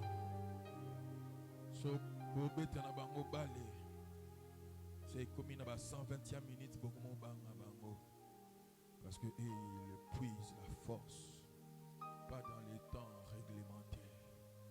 Ils deviennent plus forts dans les temps additionnels. Les Anglais sont forts dans ça. On appelle ça des Ferguson time. Il est prouvé que l'équipe d'Alex Ferguson avait remporté plus de victoires pendant les temps additionnels. Vous savez pourquoi? Parce que la plupart des joueurs n'avaient pas préparé les temps additionnels de la vie. Ils entrent, ils disent le match c'est seulement 90 minutes. Mais il y a certains joueurs, ils préparent les matchs de 120 minutes. Alors si toi ton match est de 90 minutes, mais ton adversaire s'est préparé pour 120 minutes, il va te vaincre. Mange pendant 40 ans. Tu te donnes des temps additionnels. Quand certains vont se fatiguer, toi, des temps additionnels, tu vas te renouveler. Alléluia. 2022, que Dieu renouvelle la force de quelqu'un. Que Dieu renouvelle la force de Coris. La force de ceux qui servent au protocole. Mangez, mangez. Sidonie, mange. Naomi, mange. Divine, mange. Je dis à tout le monde ici, mange. Je dis mange. Nous sommes encore au début de l'année. Mange. 40 ans. Bien aimé, les gens sauront la différence entre l'équation en Corée et ceux qui sont en bonne santé avec les temps. Ceux qui prennent les binoboliaka bien. Ada le boyete. Egoye bana ceux qui boliaka bien. Na nenge bana binobaso kola. Egoye bana soko lia bien. Na nengo so kolela. Kola na mon limo. Ane oyo kola. Alléluia. Je dis kola na mon limo. Tika biloga bana mike. Mange la nourriture qui reste pendant 40 ans. Et s'il faut vaincre aussi les déficits spirituels, la quatrième des choses, il faut faire les sports spirituels. Bien aimé, j'ai découvert une chose. Les sports n'est pas seulement physique. De la même manière, le corps physique font les sports. De la même manière aussi, ton esprit peut faire les sports. Écoutez, la Bible dit ceci. Éphésiens, chapitre 6, le verset 18. La Bible dit, faites en tout temps, par l'esprit, toutes sortes de prières et de supplications. Veillez à cela avec une entière persévérance. Et priez pour tous les saints. Bien-aimé, la prière est le sport de ton esprit. De la même manière, dans le sport, il y a beaucoup de disciplines. De la même manière aussi, en matière de prière, il y a beaucoup de disciplines. Il y a des gens qui, dans le sport, aiment le football. Il y a des gens qui, dans le sport, aiment les catch. Il y a certains qui aiment les judo. D'autres la boxe. D'autres les taekwondo. D'autres les baskets. D'autres la natation. D'autres même aiment les luttes. Et d'autres, je ne sais pas, ils aiment la thérophilie. Il y a d'autres qui aiment toutes les disciplines de sport que tu connais. Mais la prière est dans le sport, c'est que le foot est dans le sport. La prière, je veux dire du parler en langue. La prière de Rebrazuta Yabasha est dans le sport, c'est que le football est dans le sport. Toutes les disciplines sportives sont les sports, oui. Mais toutes ces disciplines ne sont pas forcément les sports au roi. C'est le football qui est le sport au roi. C'est le football qui a plus de l'impact planétaire que toutes les autres disciplines sportives. Et Dieu m'a dit, c'est lui qui parle en langue est dans le meilleur championnat des sports spirituels. C'est lui qui veut grandir et gagner les déficits sportifs de son esprit. Est censé parler en langue, parce que le parler en langue, ça fait de toi un Ronaldo spirituel. Ça fait de toi un Messie spirituel. Si tu pries en lingala, peut-être tu fais le judo. En swahili, peut-être tu fais le taekwondo. En chiluba, peut-être tu fais le catch américain parce que les balouba ils prient. En Kikongo, peut-être tu fais la boxe. C'est bien, mais c'est la boxe. Peut-être quand tu pries en anglais, tu fais les baskets. Tu viens toujours au basket. Peut-être quand tu pries en français, tu fais la natation. Je dis peut-être. Si tu sais parler l'espagnol, quand tu pries en espagnol, peut-être tu fais les sprints. Si tu sais parler portugais, peut-être tu fais les 100 mètres. Mais celui qui parle en langue joue la Ligue des Champions. La Bible dit ceci, 1 Corinthiens chapitre 14, verset 2. En effet, celui qui parle en langue ne parle pas aux hommes, mais à Dieu. Car personne ne les comprend, car c'est en esprit qu'il dit des mystères. Ça, c'est la Ligue des Champions. C'est lui qui rit bradoyo prozakai da bladiyadasha.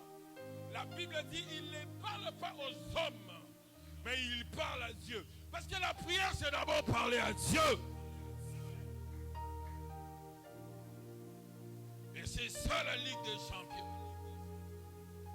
Cette année, il faut jouer la Ligue des Champions. Pas la Ligue des Champions de l'Afrique. Là, il y a Mazembe, il y a des Wowidal. Il faut jouer la Ligue des Champions là où Real de Madrid joue. Là où Barça joue. Là où Robben Bayern joue. Là où Mbappé joue. C'est ça ton niveau spirituel. C'est ça le championnat auquel tu dois jouer. Celui qui parle en langue, la Bible dit d'abord, il ne s'adresse pas aux hommes. Maintenant, c'est un problème. Non, le béla moutima amni. Tu dis un succès. Que ça va. Non, le pangwa. Non, que ça le pang. Alléluia. Nous cherchons la parcelle. Qui va nous donner la parcelle? Maintenant, tu veux qu'on fasse quoi? Reba shatar la bosse. Kolumbra di keba shatigeri ablada. Quand tu parles en langue, tu annonces les mystères. C'est-à-dire que tu es dans la folie entre toi et Dieu. Celui qui est avec toi ne t'écoute pas. Il n'a même pas intérêt de t'écouter. Parce que tu as des choses que tu dois dire à Dieu. Alléluia. Alléluia. Et la Bible dit, verset 4, celui qui parle en langue s'édifie lui-même. Je vais t'expliquer pourquoi je dis que c'est la Ligue des Champions. Celui qui parle en langue, deuxièmement, il s'édifie lui-même. Le mot édifier ici en grec, c'est oikos. Oikos veut dire construire une maison. Donc les Grecs, quand ils veulent construire, ils disent oikos. Celui qui parle en langue fait les oikos. Il s'est construit. Et tu sais, une maison, quand tu ne fais que la construire, elle va devenir demain un immeuble très élevé. Il y a aussi des gens ici. Toi, tu le vois comme ça. Peut-être qu'il est des petites tailles. Mais son esprit est un immeuble spirituel. Pourquoi? Il fait les oikos. Bien-aimé, si tu veux gagner les déficits spirituels, construis-toi spirituellement. Parle en langue quand tu es dans ta chambre. Parle en langue dans ton secret, dans ton intimité. Fais en sorte que ton esprit s'élève comme un géant. Que tu construises un immeuble, un building. Je ne sais pas à combien d'étages, même à 1000 ou à 1 million d'étages, parce que tu en as besoin. Et la Ligue des Champions, c'est le championnat qui regroupe tous les champions des différents championnats et ils jouent un seul championnat.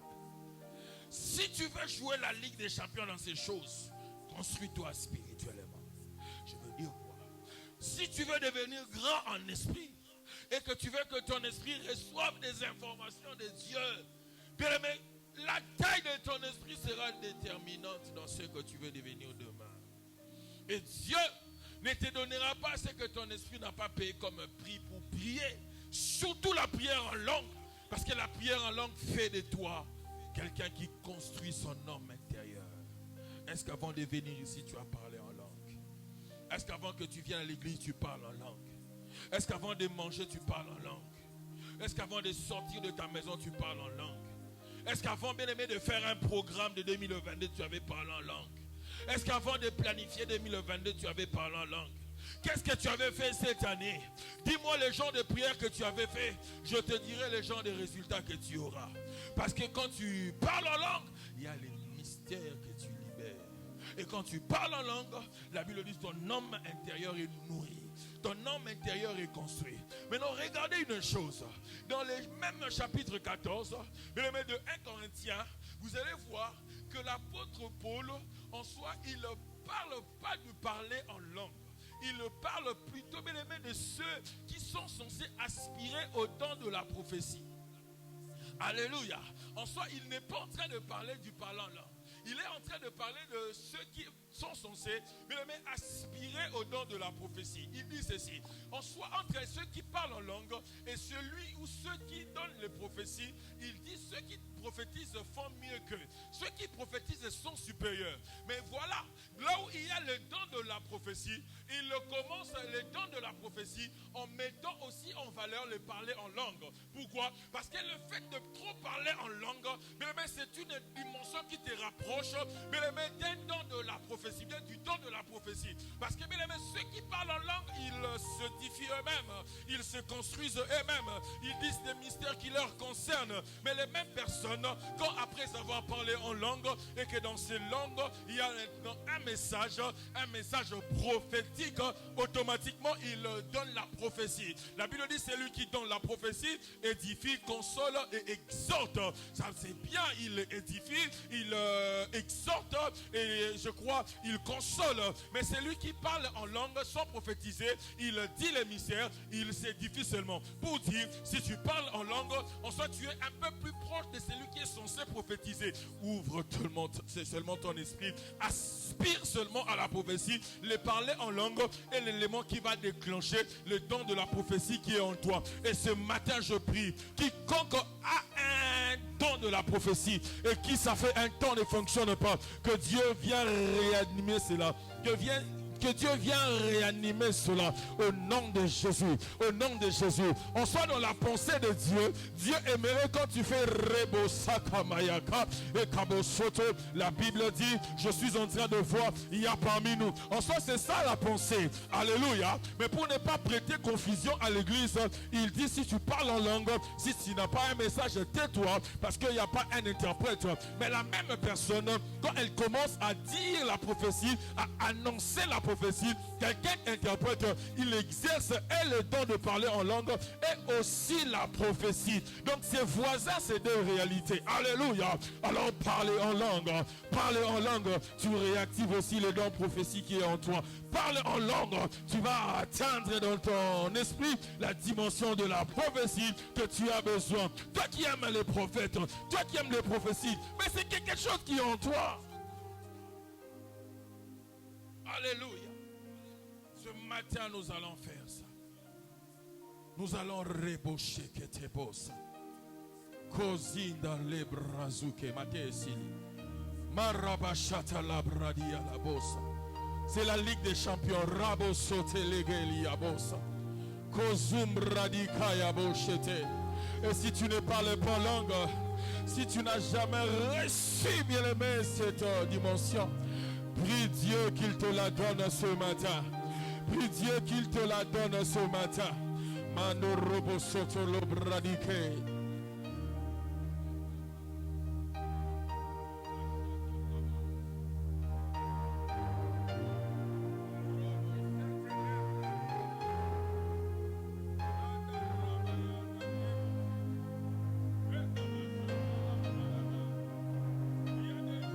Recevoir les dons de la prophétie. Prie avec sérieux. Peut-être que tu es aussi comme un des fils de prophète, mais tu ne le savais pas. Dis à Dieu, je veux réanimer ce que j'ai reçu de l'Esprit.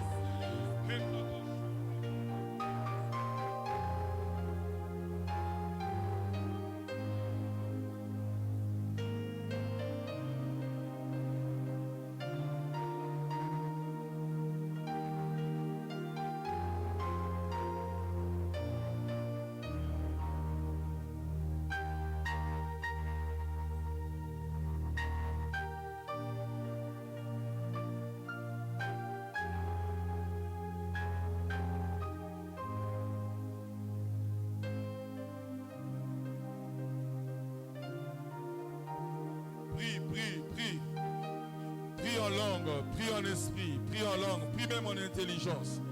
Dis à Dieu, je veux cette dimension. Tu ne peux pas vaincre les déficits.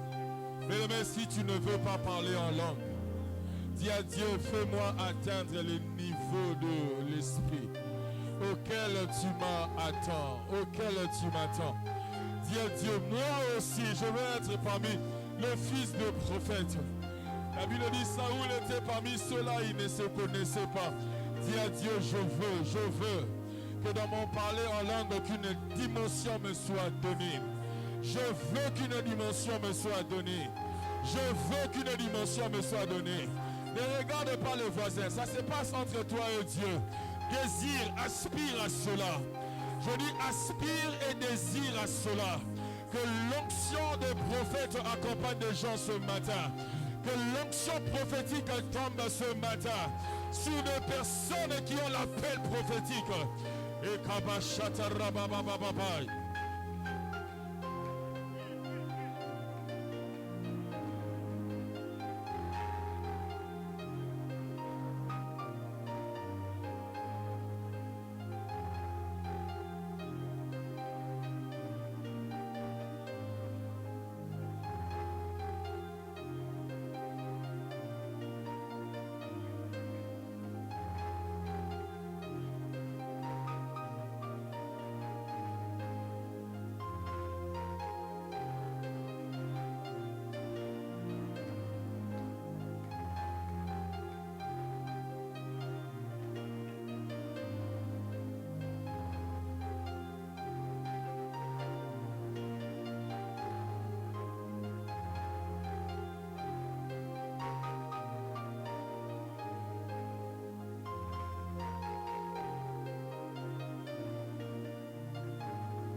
Tu ne vas pas t'étendre si tu ne parlais pas en langue. Les esprits qui livrent de grandes batailles sont des esprits qui aiment parler en langue. Les vies qui deviennent grandes demain sont des vies qui aiment se livrer aux grandes confrontations. Dis à Dieu, j'ai besoin de ça. J'ai besoin de ça. J'ai besoin de ça. J'ai besoin de ça. Étends mon esprit. Étends mon esprit. Je refuse les plus petites dimensions. Je refuse les plus petites doses. Je refuse. Dis à Dieu, je veux accéder aux plus grandes dimensions. Je veux accéder au plus grand niveau. Je joue avec toi la Ligue des Champions. Je joue avec Dieu la Ligue des Champions. Je joue avec Dieu la Ligue des Champions. Là où les esprits de géants bien-aimés prestent. Là où les géants se croisent, là où les géants se rencontrent, il faut avoir un esprit comme un éléphant, un esprit géant, mais qui habite un corps petit. David était un géant de l'esprit. Cependant, Goliath avait fait l'erreur de rencontrer un géant pensant qu'il avait la taille physique. Dis à Dieu, je veux devenir un géant spirituel. Je veux devenir un géant spirituel. Et si tu avais un charisme, dis à Dieu, je ne sais plus exercer ça parce que je l'ai perdu. Tu vas prier que Dieu réanime cela. Prie. Si tu as un appel au ministère, si tu as un appel quelque part, dis à Dieu, je sais que dans ma vie, sans l'onction de cet appel, sans la dimension de cet appel, je ne veux pas atteindre le niveau. Je ne veux pas accéder au niveau. Je ne peux pas. Viens réactiver. Viens réanimer.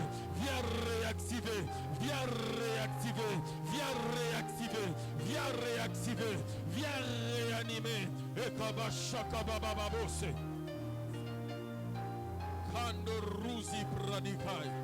Que Dieu réanime les dons spirituels, les charismes qui étaient en perte de vitesse. Toi qui autrefois prophétisais, quitte ce dernier dont tu vois plus ces charismes. Zamba zongi sango. S'il y a une dimension que tu as perdue, ce matin que Dieu te fasse revenir, la fasse revenir. Si tu avais une aspiration à un don, la Bible dit aspirer même au don de la prophétie qui est le meilleur. Je prie ce matin que le prophète se lève. Je prie ce matin que le prophète se lève. Je prie au milieu de nous qu'il y ait des charismes en termes de dons de la prophétie, de gens qui vont nous donner la prophétie, les gens qui vont opérer dans la prophétie, les gens qui vont recevoir l'onction prophétique pour dire ce que les autres ne peuvent dire, pour montrer le chemin là où les autres ne sauront emboîter le pas. Si c'est ton cas, que l'onction de la prophétie, que l'onction prophétique vienne maintenant sur toi. Vienne maintenant sur toi. Il y a un prophète, une prophétesse ce matin. L'onction de Dieu, elle va te toucher. Elle va te toucher pour réactiver ce que tu avais perdu. Reçois cela, reçois cela, reçois cela au nom de Jésus. Et Kabashata Kaboso, j'ai dit reçois cela. Toi qui voyais, qui ne vois plus, que Dieu t'ouvre les yeux, que Dieu t'ouvre les yeux, que Dieu t'ouvre les yeux. Toi qui n'aimes pas servir Dieu dans l'ordinaire et dans le naturel, que Dieu te transforme ce matin, que Dieu te transforme ce matin, que la puissance du Saint-Esprit tombe sur toi afin de te changer, afin de te transformer. Et Kabashaka Baboso, Ikanda Rabasata Rabosoto, Imande Rebosoto Robosata. Dieu réactive ce matin, Dieu réanime ce matin. Dieu est en train de travailler pour remettre un don, remettre un charisme, remettre une dimension. Et c'est de toi qu'il s'agit. C'est de toi qu'il s'agit. Je dis c'est de toi qu'il s'agit. Il ne s'agit pas de voisins. Je parle te concernant. Je parle te concernant. Pas le voisin mais toi. Pas le voisin mais toi. Pas le voisin mais toi. Au nom de Jésus. Au nom de Jésus. Au nom de Jésus. Au nom de Jésus. Et ma chapata raboso. Ikawasakata raboso. Et kamasine ribosoto. Au nom de Jésus. Toi qui ne parles pas en langue, parce que tu n'es pas baptisé de l'Esprit, ce matin Dieu te baptise. Et kaboso teride seva. Toi qui n'as jamais parlé en langue, ce matin ta bouche va être déliée. Tu vas dire le mystère. Tu vas annoncer le mystère. Tu vas commencer à t'édifier soi-même. Reçois cela. Reçois cela. Reçois cela. Reçois cela. Reçois cela. Reçois cela. Reçois cela. Receive a power in Jesus' mighty name. Je dis que Dieu t'ouvre. Que Dieu t'ouvre. Que Dieu t'ouvre. Que Dieu délie ta bouche. Que Dieu délie ta bouche. Que Dieu t'ouvre la bouche. Et manda rabaya kamanda kanabaya kanamanakai. Et naraba soto robo soto robosa. Inda rebo soko de robo sete. Et machanda ragaya basa. Et manda reko soto robo soto. Inda rebo soto robo satana baba. Il y a des gens ce matin qui vont parler en langue. Qui vont parler en langue. Qui vont parler en langue. Qui vont parler en langue. C'est toi, c'est toi, c'est toi, c'est toi, c'est toi, c'est toi. Et ma chèque te rebe. Inda rabo soto robo sata. Et ma chata rabaya kabasete. Et na rebo soto robo sa. Inda regaya gana managana managai. Et na rebo soto robo bobo. Inda rebo soto robo skaya managai. Au nom de Jésus. Quiconque est aujourd'hui enseveli, qui est baptisé d'eau, mais qui n'est pas baptisé d'esprit, que le Saint-Esprit te baptise d'esprit maintenant. Je dis que le Saint-Esprit te baptise maintenant. Si tu sens qu'il y a une voix qui veut sortir de ta bouche, ne l'empêche pas. C'est ça les rises à pradi robosa. Je dis que le Saint-Esprit te baptise maintenant. Reçois le baptême de l'Esprit. Reçois la dimension de l'Esprit. Reçois la dimension de l'Esprit. Receive a power in Jesus' mighty name. Makabo sokotobike. Kele lotozite. Me pruzika labradikai. Ema shakabaya kabaseketemos. Ça s'ouvre. Ça s'ouvre, ça s'ouvre. Ça s'ouvre, ça s'ouvre. Au nom de Jésus. Au nom de Jésus. Au nom de Jésus. Au nom de Jésus. Au nom de Jésus. Ça s'ouvre maintenant. Ça s'ouvre maintenant. Au nom de Jésus. Au nom de Jésus. Au nom de Jésus. Alléluia. Dieu des esprits de prophètes. Alléluia. Commence à parler maintenant en langue. Est-ce que nous pouvons parler en langue? Commence à parler en langue. Commence à parler en langue. Parle en langue. Parle en langue. C'est ça déjà. Commence à parler en langue. Commence à parler en langue. Dis les mystères. La prière en langue te permet de parler à Dieu. Il y a de ces choses-là, quand tu pries, tu demandes à Dieu. Le voisin entend, il peut te jalouser. Mais quand tu demandes ça en esprit, il ne peut. Parce qu'il ne t'écoute pas. Prie chaque fois en langue et commence ça maintenant. Dis à Dieu, Rigazuta Libradike. Parle en langue, parle en langue, parle en langue. Avant de laisser le micro, parle en langue, parle en langue.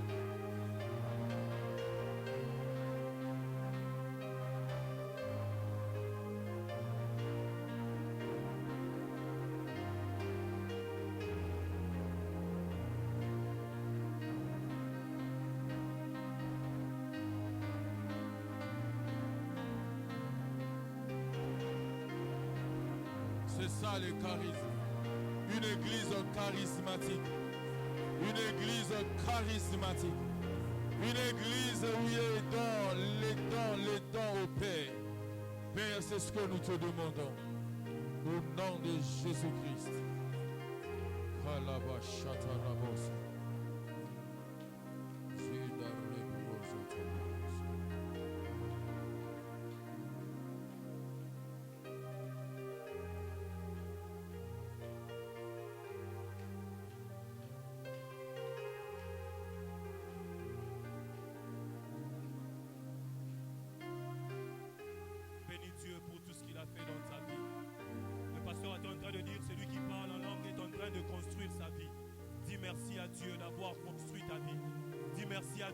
Construit ta destinée.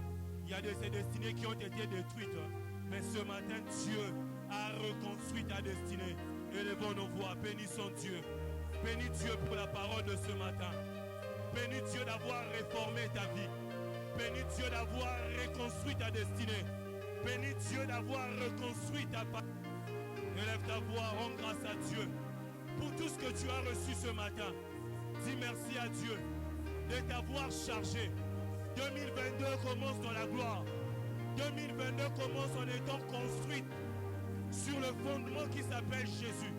Sur le fondement qui s'appelle Jésus. Ce matin, ta vie n'est pas bâtie sur n'importe quel fondement, mais ta vie est bâtie sur Jésus. Ta vie est bâtie sur le mystère. Parce que lorsqu'on parle en langue, nous parlons un langage du ciel. Tu parles un langage du ciel. Père, merci de ce que tu nous as fait ce soir.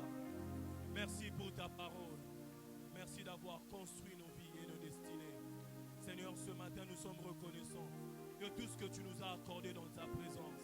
Seigneur, ce matin, nous sommes reconnaissants parce que nous n'allons plus grandir comme hier, mais nous allons grandir comme Dieu le veut. 2022 sera une année de croissance. Nous allons croître ici à GB. Dans nos départements, nous allons grandir. Dans notre manière de servir Dieu, nous allons grandir. Dans notre manière de donner à Dieu, nous allons grandir. Dans notre manière d'aimer Dieu, nous allons grandir. Dans notre manière d'évangéliser, nous allons grandir. Dans notre manière de nous attacher à Dieu, nous allons grandir.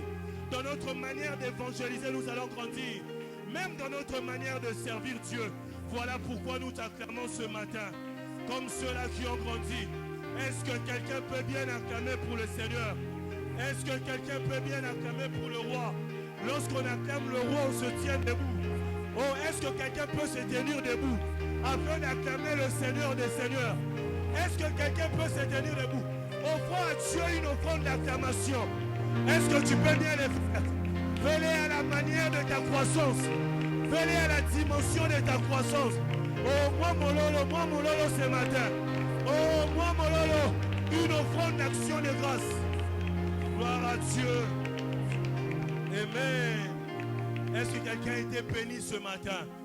Oh, ne fais pas semblant d'être béni. Je demandais, est-ce que quelqu'un a été béni ce matin? Gloire à Dieu. Maintenant, nous voulons offrir à Dieu. Est-ce que nous pouvons acclamer le Seigneur?